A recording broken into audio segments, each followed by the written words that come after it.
Welcome to the Journey Podcast, where we talk freight, sales, tech, the market, and everything in between.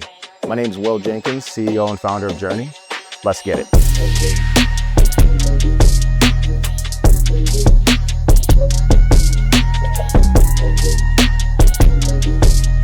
Kevin, what's going on, man? How are you? I'm doing great. Well, how are you? Excellent. Beautiful day, man. I really appreciate you joining us. You and I go way back, so I know a lot about what you've been up to and about what Flock is up to, but let's go ahead and set the stage, and then I'll give you a chance to introduce yourself. So for those of us that are in the audience, my name is Will Jenkins, CEO and founder of Journey. Quick blurb on what we do at Journey. We are a recruiting, consulting, and training company. We work with 170 different players in the space, 12 of the top 100, and we get a chance to help them find talent, structure their businesses, or they license our training. I've had the opportunity to do some work with Kevin and his team, and he and I go way back to the Coyote days. I mean, I've always been fascinated and learned a lot about the industry from someone with a lot of experience like Kev. So as we get ready to dive in here, talk about Flock Freight, share Truckload, the model, how you all have built what you've built, would you mind just giving us a quick intro on yourself, and then we'll dig into all the fun stuff? Absolutely. I'm Kevin McMaster. I'm the Senior Vice President of Sales and Operations here at Flock Freight. I've spent the better portion of 20 years in the industry. Prior to being in my current role with Flock, I helped build a business called Coyote Logistics, which most of our Chicago friends are very familiar with. Have been at Flock for the last 7 years here and currently lead all of our commercial teams. So what that entails is our SMB, mid-market, and enterprise sales orgs, the subsequent account management teams that help power the day-to-day operations of those teams, and as well as the carrier sales organization. Man, couple of things going on for you. Just a couple. couple. Love it. Yeah, man. So we like to have our hands in a couple different cookie jars at a time. Totally. Well, not many people more capable to be able to go ahead and lead up a lot of those different things. But it's a very unique and specialized model, right? Different than, my background. My background's primarily full truckload, refrigerated, drive-in, stuff like that. But I've never been part of an organization with a more tech-forward model and a more specific operating model like Flock. So would you mind telling us a little bit about Flock, some of what it looks like model-wise, and how you all go to market with your services? Yeah, definitely. So, Flock Freight is the company that created and scaled shared truckload at a national level. So ultimately, the way to think about it is we help shippers move freight that is too big for parcel, often too inefficient for traditional LTL, but without forcing them to buy a full truck if they don't need it. So the way in which we do that is we leverage patented technology to combine compatible shipments into a single shared truckload, and then route that truck on a direct hubless path to its destination. So I can elaborate on that if you'd like, but I think high level, that is really what we do. So I want to learn a little bit more about the routing element of it and some of what it takes to do that well, right? To me, I'm used to simple, point A to point B. It's a full truck. Even if it's not a full truck, that's just where we're going, right? So it seems relatively complex to be able to manage that, make sure that the right types of freight or right origins and destinations are on that truck to manage the shared truck element. So you mind talking a little bit more about that? Yeah, absolutely. Look, the easiest way to kind of conceptualize this is I like using this funnel analogy, right? At the top, you have a huge amount of freight in the market that doesn't cleanly fit into LTL or full truckload.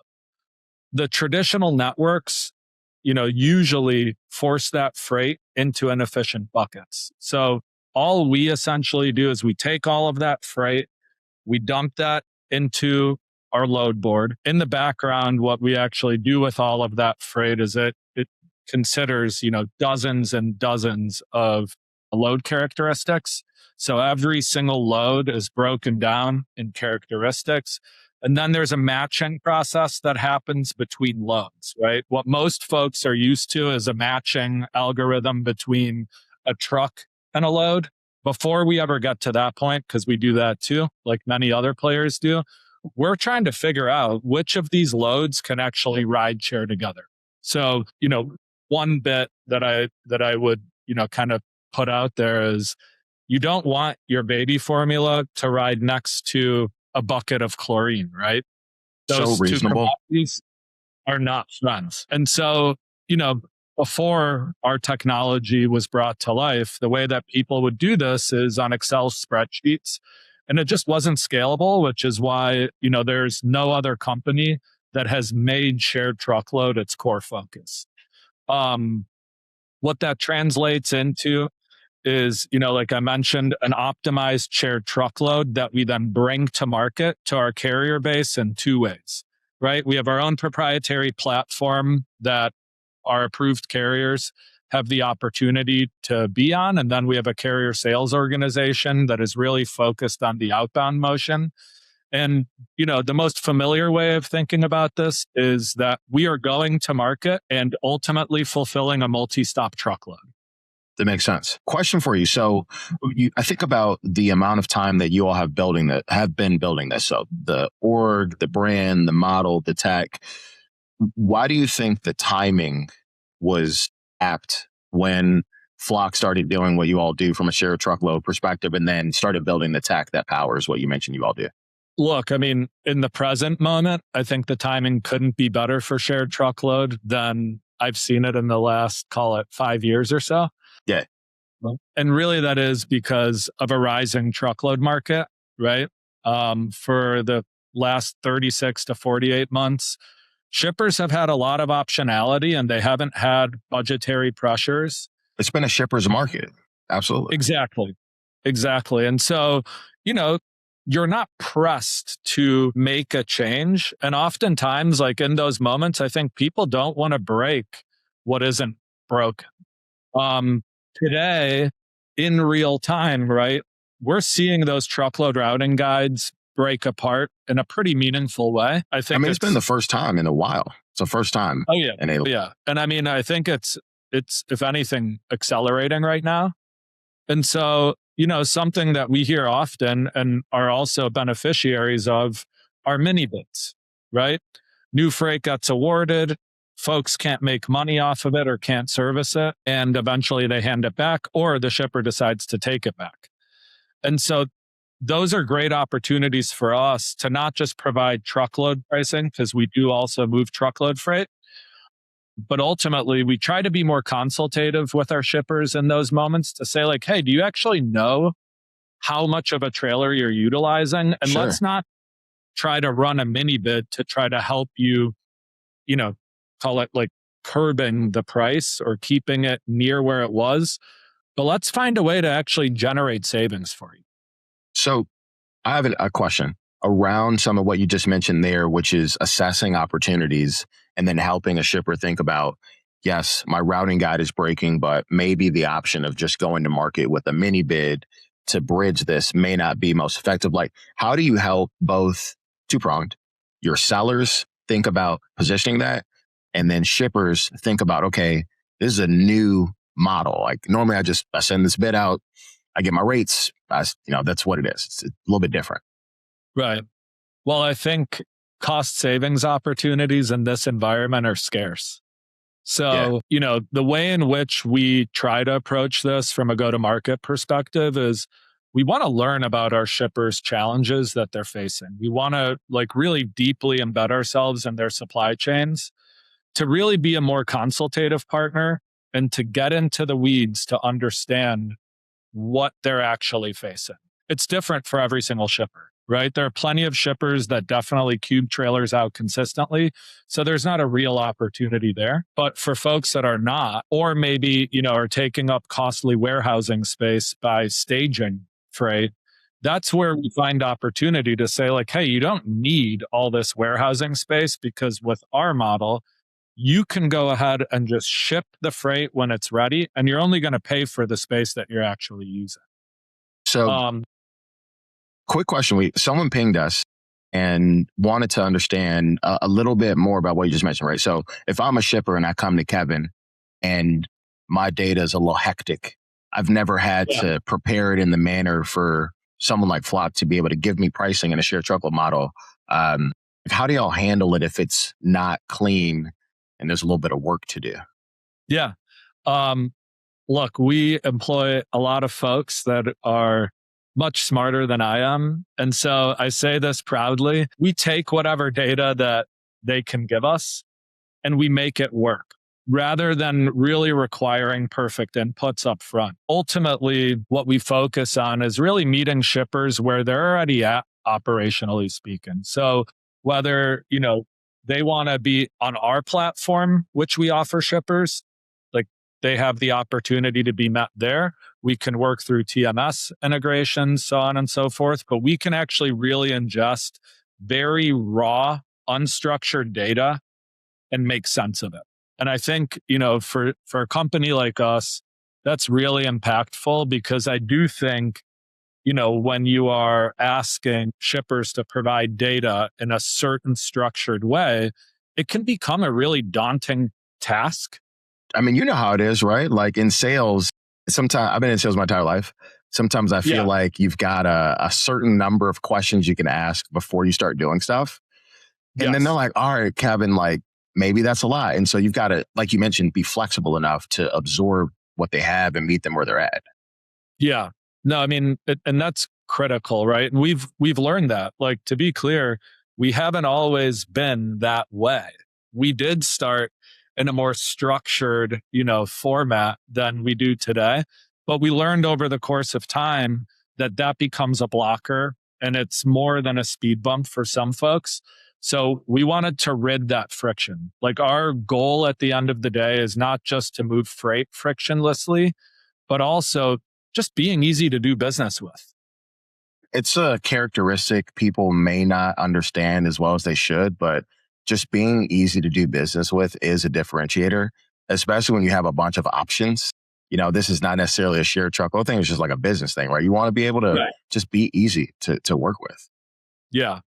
No, I think, that is something that I think about all the time because shippers don't want to do business with folks that ultimately make their jobs more challenging or just harder in general.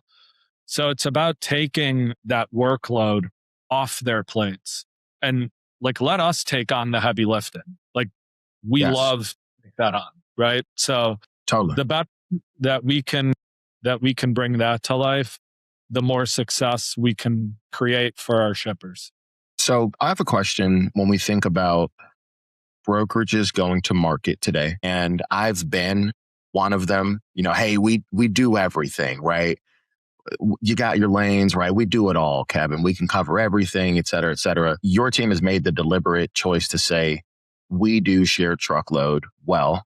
You mentioned we move truckload, right? But shared truckload is your thing. Yeah. Talk to me about how that focus helps the team be more effective. Look, like I learned this early on in my career, but if you focus on everything, you focus on nothing. That's just a harsh reality. Like I want to eat the world for sure, but you have to be strategic and thoughtful about it.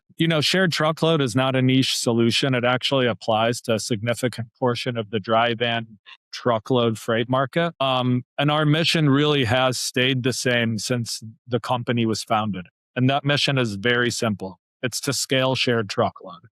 So, for us, it definitely can be challenging to turn away business, right? Especially for our sellers. It always hurts, man. That's never fun. Yeah, of course. Look, like when I was a customer sales rep, I loved flatbed freight. And when I was told overnight that we were no longer offering that service, that was a gut punch. But today, I remind myself of that experience and why it actually made sense. So, we are really just laser focused on capturing underutilized truckload freight, large LTL freight, and moving that into the shared truckload umbrella. This really matters because shared truckload gets more efficient as our network grows. So the way that I would urge you and the audience to think about that is the more volume that we feed into that technology funnel that I was describing, the better and more efficient the pooling outcomes actually become. And look, like I can sit here and tell you like we do this with AI because we've been leveraging AI for the last decade. So I know that's a massive buzzword and I'm not a big fan of buzzwords in general, But Flock really is built on core AI that powers a differentiated service that nobody else in the market can execute at scale. And it's interesting, right? Because there are it's a lot of smoke and mirrors. You hear a lot of things about we do this and we do that. But when you've got a legacy provider, right? At this point, you all have been doing this for a long time. It's not that you're a new entrant. There's a different level of comfort. If I'm a shipper, when we just think about lasting staying power, right? This is what we do. We're excellent at this. The other stuff is ancillary. I think that brings a lot of comfort. I want to pop one thing up here, which I think is pretty cool. So in the audience, for any shippers, here's a comment we got. For any shippers think to themselves, we cube out our trailers through the consultative approach. Flock does an amazing job breaking down the data to see how well the equipment is actually being utilized. So legacy approaches should be reviewed, especially when a disruptor like Flock brings tangible value to the table. So let's talk about cubing out, or like the idea, if I'm a shipper, that I think I'm using my available space. How do y'all approach kind of positioning that maybe you're not, or there's some other flexible options that might, maximize your supply chain? The devil is in the details, man. So typically it all starts with, an MNDA and data exchange. It is common that we'll have additional questions that we need to answer because we have to understand how our shippers are viewing their data. And then, of course, we have to understand, what the limitations are in terms of loading the freight and how we can position the freight in a trailer. Once we understand that, we do some really complicated math thing on our end, and we turn that into a better understanding of truly how much linear footage is actually being leveraged on the back of a trailer, and or how much weight do I actually have to play with on the back of said trailer. And so it all goes back to the data. And again, we dig really, really deep to understand that. And then, we usually start off with a pilot, right? Like if there's a mutual agreement between us and a shipper that there seems to be opportunity, we move forward with a pilot to really see on the dock and in practice how this works.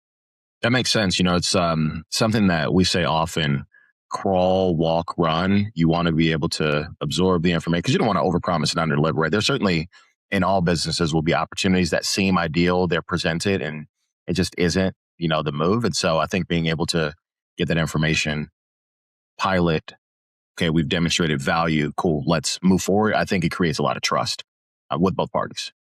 Yeah. Look, at the end of the day, a shipper wants to make sure that what you're saying is real, right? And yeah, the reality is a lot of things are said, a lot of things are marketed, and then when it's time to show up and deliver, there are times where you see a different outcome. And totally. So we take that super, super seriously because, again, we want to deliver on what we promise. And that's kind of why I'm a firm believer in being focused. I've done this many times. I refer business away from us if it is not core to something we can do, because I care more about my customer's personal experience than the revenue that I can slap on a spreadsheet and deliver to the company. Side note, man, there's so much value that you gain in brand equity with someone and relationship capital when you say, hey, we don't do this very well, but I have someone that does, because you're being transparent. It builds a lot of value. Yeah. Question for you. So if I'm a carrier rep today or a sales rep today, maybe I'm at another shop, I end up working at Flock. How does my day-to-day differ than a traditional, maybe truckload brokerage, something like that? Yeah. Look, I think folks really come here because they want to sell a differentiated product. Part of what drew me to this company is not that I think truckload, LTL, intermodal, the standard modes are bad, or that I think they're easy. They are not. But I wanted to do something different, right? Yep. So when I think about our customer reps and carrier reps, they get to show up every day and sell something that is truly different and going to make the industry a better place. In the brokerage space, we are middlemen. So is Flock. It's a constant tug of war that we live in between pricing and settlement costs. And all we're trying to do is run an efficient business ourselves, but also for our carriers and our shippers. So with shared truckloads, like the outcomes really create a win for everyone involved, right? The shippers are typically saving money by sharing a truck. The carriers are earning more money on the same trailer that they're leveraging on a standard truckload because they've got multiple revenue streams on that truck. And together we can actually lower carbon emissions. So, you know, the way that I like to think of this stuff is you're coming to sell and scale share truckload. That is really something important. But it's also about really liking to challenge yourself to solve a more complex problem, right? Like you've got to be comfortable challenging the status quo. You're not selling something that every single other broker that is calling on that shipper is also selling. We ultimately try to find savings opportunities through non-traditional means, and that is by being more consultative in how we support our shippers. And going back to, what I mentioned, there is power in saying no. Like, I want to find meaningful synergies with our customers to provide significant value, not just a lower rate on a routing guide. And I think another thing that's important to understand is we are very tech forward, right? There's brokers that have different models, different ideologies, and I think all of those are great in their own respects. But we are committed to being very tech forward. And what that means is that we're constantly iterating new ways our shared truckload offering can deliver even more value to our customers and our carriers. I mean, I think Yeah. about the differentiation stuff that you mentioned. If I'm a seller today, again, not that there's anything wrong with standard contractual truckload or anything like that, but there are a lot of people that are saying the same thing. And it is an extremely competitive industry, regardless of market conditions, right? If the Yeah, market's hot and it's hard to find a truck, it's still a tough industry to sell in. If the market is a shipper's market and they're hearing a bunch of stuff, like it's even harder. So it's nice to have something that is more tech driven and significantly more differentiated because you can position your offering it's just a different category of transportation. for sure. I think, the last bit that is maybe a little bit different about us is we were early adopters of, AI, not just in the tech, but in our business processes. And we don't take that lightly. We don't think of it as, oh, I'm just here replacing the human element. No, what we aim to do and what our philosophy really is freeing up our sales reps and carrier reps time to really focus on what matters most, and that's the customer relationship. And I think that really empowers them to make more strategic decisions when problems are actually escalated for human review, right? Yeah, One thing that I'm of the mindset of is if there is a problem, I'm running into the fire every single time because that is where we thrive. So, and I think that's also another area in which we deliver value. I love it, man. So we got a good question from the chat about, do you find as you work with different shippers, once they get the opportunity to work with you all in the shared truckload model, that they stick and they now realize, okay, there's this new service that I can be using to, optimize what we're doing from a transportation perspective? Yeah. I mean, it makes them very, very sticky. When I look at the segmentation between our shippers that maybe just come to us to buy truckload and shippers that buy both truckload and shared truckload, or shippers that exclusively buy shared truckload from us, the folks that at least dabble in shared truckload, they don't go anywhere, right? And that's because they're coming to us with a purpose. Right. It's not just cost savings, but it's being able to deliver into big box retailers and avoiding, OTIF headaches, et cetera, by consistently delivering at near truckload like service levels, right? And so to generate that through more traditional means is very, very challenging to do. Totally. It's interesting, right? Because customers are always going to have high expectations. They want the best service at the most optimal price. And you've got, two ends of the spectrum. You have like crazy high touch, white glove, no fail, and then hub and spoke, maybe a little bit less intense standard LTL, not time sensitive, right? And if you're able to strike the balance with customers where you can execute for them and they don't have to worry about all the ancillary costs that they might rack up if they're going to these big box retailers, they can do it at a cost savings. It's a massive difference, right? You're saying something that most people aren't going to be able to live up to because the service, either the pricing is out of whack or the service is out of whack. Yep, definitely. So, question for you: if I'm a shipper and I'm learning more about what Flock is doing, and I'm getting ready to prepare myself for sending some information from a data perspective, what should I have in place to get ready? If I'm typically moving truckload, like what kind of stuff should I be ready to? Look, at a high level, if you're already shipping LTL and truckload, you don't have to do anything differently. Outside of that, like there are a few factors that we think about and that we've learned help increase our ability to pool any shipper's freight and provide deeper cost savings. So, the way to orient yourself around that is things like, do I have pickup flexibility? Does my freight need to be loaded in a specific order, or are there specific commingling requirements, right? And what I mean by commingling requirements is like, are you appointment strict? And, are there certain commodities that I never want my freight to roll, right? Like, think of like the food safe shippers and things of that nature. The other thing is just consistent recurring volume. Like ultimately, we want to meet you where you are and make this as simple as is possible. But if you have the ability to tender LTL or truckload freight today, you can, with your eyes closed, tender share truckloads. That makes sense. I have a question for you. So one that someone sent in prior.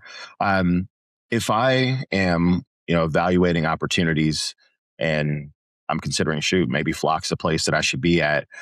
Anything that you would tell someone that's evaluating where I'm at versus a different, maybe challenging offering that they have not sold, or it's a little bit more tech forward and niche than standard truckload brokerage? I would say it all comes down to like what your mindset is and what you're trying to achieve by taking the leap of faith to a new organization, right? So like when I think about that, like surrounding, like building a team around a model that is different, you really need people who are energized by becoming change agents, right? Like we are in the business of teaching folks and educating them, and not just someone who wants to, bring another truckload bid to the table that they had at their previous company. We really look for operators and commercial leaders who can challenge the default LTL versus truckload mindset. And really, there's a lot of ambiguity in this business. So you have to be comfortable with ambiguity. And then what I also think you have to be willing to do is really dig deep into your sales process and be able to translate a differentiated product into practical value for our customers and our carriers. And, we could sit here and, hammer folks with a bunch of buzzwords and things of that nature. Kevin, I love buzzwords. I'm kidding. I hate them. Yeah, no, I know you do. But no, look, and then I think like lastly, I lean on our values a lot. Like our values aren't just written up on a wall. Like I think about them constantly, every day, every hour. And so, something that I would also say is like, dig into those, right? Like our values are grit, one flock, mission driven, operational excellence, and build trust. If you're not gritty, this is not the place for you, right? I don't look for people who are button pushers and want to sit in an ivory tower and just, click buttons and order people around. I want folks that are obsessed with problem solving. And ultimately, I like to there are doers and then there are folks that are not doers. And I don't care if I'm interviewing somebody at an entry level role or if you're a peer to me or if you're a direct report of mine. My expectation of myself, first and foremost, and everybody that I surround myself with, is that we are doers. If we see a problem, we run into that fire and we start problem solving, and we work with our teams to help elevate them. So, we definitely look for folks that are really passionate about building both internal and external relationships and really contributing to those values and living them in real time. I love it, man. So as we get ready to wrap up here, anything that we should be on the lookout for next couple of years, anything big on the horizon that you want to talk about as y'all continue building Flock? Look, like as I think about the future, and we've definitely had some folks that I think have hoped that we would go away. We ain't going nowhere. So at the end of the day, we want to grow this thing. We want to make it bigger. We want to deliver a better product for our shippers. We want to deliver a better product for our carriers. And to put it simply, we want to grow this network. We want to grow our partnerships, which we've got many really interesting partnerships under our umbrella. We want to improve upon our optimization. So the patented technology that we've already built, think of that as like layering onto that and continuing to refine. And we ultimately want to continue scaling shared truckload. Things that I think often about and that a lot of our shippers do convey to us is, hey man, like when are you going to turn on shared truckload, but for refrigerated freight, right? So I do think like I'm not going to put out there any sort of information that I'm not privy of sharing yet, but we're constantly iterating. And, a lot of these products, sometimes our customers don't even feel, but they're internal products for our people to better leverage. So I think that's how we think about it. And look, we want to continue running a really good, honest, reliable, and trustworthy business. Man, I love it. You got me hyped up about the future, Kevin. Really appreciate you joining us. If people want to get a hold of you or anyone on the team, what's the best way to reach out? You're more than welcome to hit me up on LinkedIn, or email is super easy. My email is just kevin@flockfreight.com. So Easy. Very simple, but happy to, collaborate with anybody that has additional questions or, is interested in joining. I love it, man. Well, Kevin, thank you for joining us. SVP of Sales and Operations at Flock Freight. I appreciate you, man. Right back at you. Thank you guys so much for having me on again. Yes, sir. See you.